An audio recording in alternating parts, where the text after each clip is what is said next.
You can't file a motion to quash in a misdemeanor case anymore. I'm Fellows Attorney James Worth, and that is the issue that we're talking about.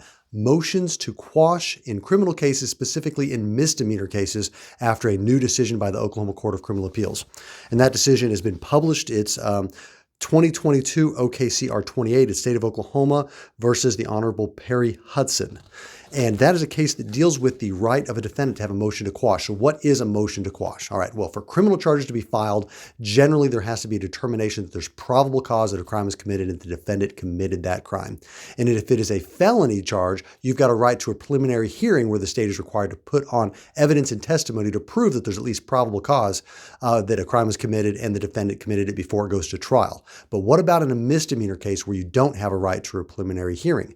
Do you have the right to file a motion to quash, asserting that there is no probable cause that a crime was committed or the defendant committed it, just like you could in a felony case after the preliminary hearing judge determined that there was probable cause?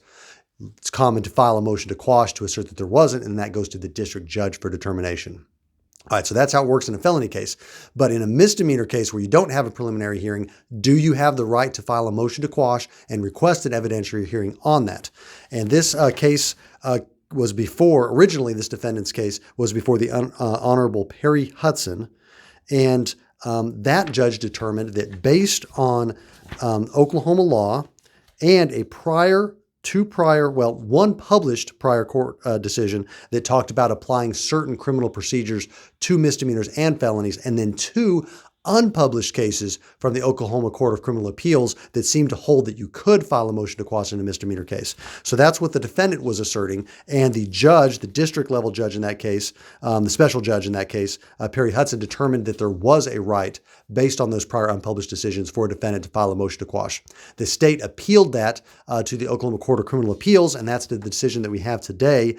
It actually was filed October 25th of 2022. Again, that case number is 2022 OKCR 28. And in that case, the Oklahoma Court of Criminal Appeals determined that the Young decision is limited, that it does not apply all of the procedures related to felonies to misdemeanors, including the right to have a hearing on a motion to quash, and that the two unpublished decisions by that court previously, by the same court, the Oklahoma Court of Criminal Appeals, that decided it differently but were unpublished, those are both overruled, and now this is the new law of the land in the state of Oklahoma, is that you no longer have the right to file a motion to quash if you're a defendant charged with a misdemeanor, which means if you think that charges were filed against you without there being sufficient probable cause, you don't have a right to contest that until you go to trial. That's your only recourse. You file for a trial and it's done in front of a jury, or if you waive jury in front of a judge, but you can't do a pretrial motion to determine whether there's sufficient evidence to go forward to trial. If you've got any question about criminal procedure in the state of Oklahoma, or you're being accused of something, you're going to want to talk to an attorney privately and confidentially about your circumstances. To do that with an attorney at my office, you can go online to makelaweasy.com.